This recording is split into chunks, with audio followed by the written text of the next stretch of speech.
Welcome to True Tales of USA. Real stories from real lives. Crime, mystery, struggle, and success. Every short tells a true story you won't forget.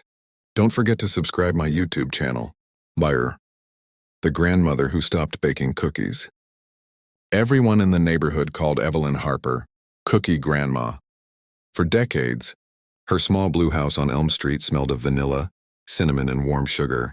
After her husband passed, baking became her quiet joy.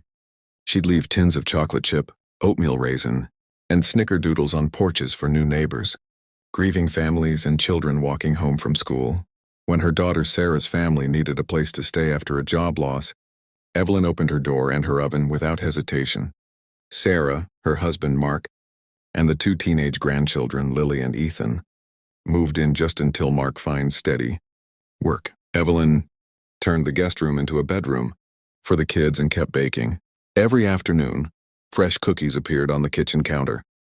The grandchildren grabbed handfuls on their way to their rooms. Mark would take 6 or 7 for his late-night snack. Sarah smiled gratefully but rarely, helped clean up the flour-dusted counters. Months turned into 3 years. The cookies kept coming, but the gratitude faded. Lily complained the oatmeal ones were too healthy. Ethan demanded store-bought brands with more frosting.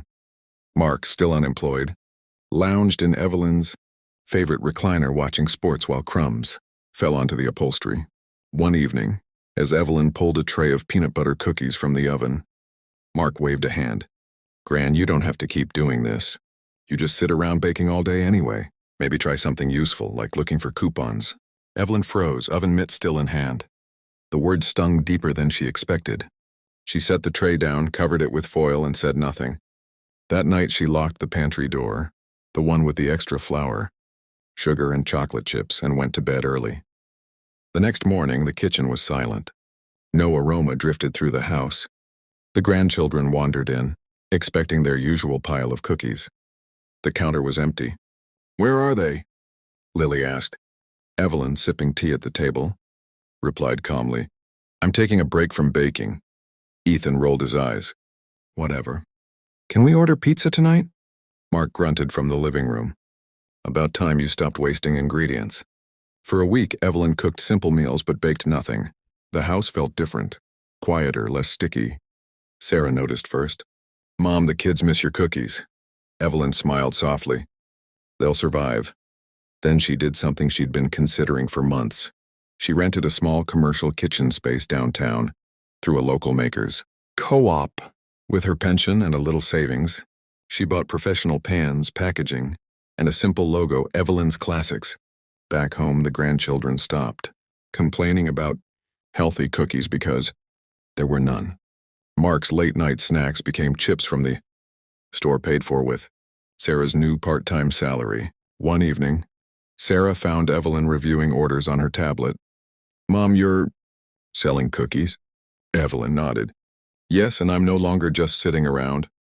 6 months later, Sarah announced they'd saved enough for a deposit on an apartment. As they packed, Lily lingered in the kitchen. "Grant, I'm sorry I complained. Your cookies were the best." Evelyn handed her a small tin, the first she'd brought home in months. "These are for your new place. Enjoy them." After they moved out, Evelyn kept the rented kitchen and turned her own oven on only when she wanted to. The house smelled of fresh bread when friends visited, but the counters stayed clean. On quiet evenings, she sat in her reclaimed recliner with a cup of tea and a single, warm cookie, just one, baked for herself. Neighbors still called her Cookie Grandma, but now they bought her tins at the market.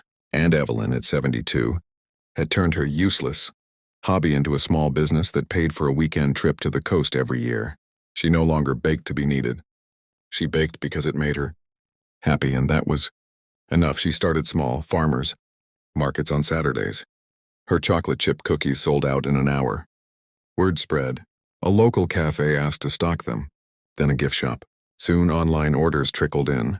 Evelyn spent her days in the rented kitchen, measuring, mixing, and packaging with the same care she once gave her family.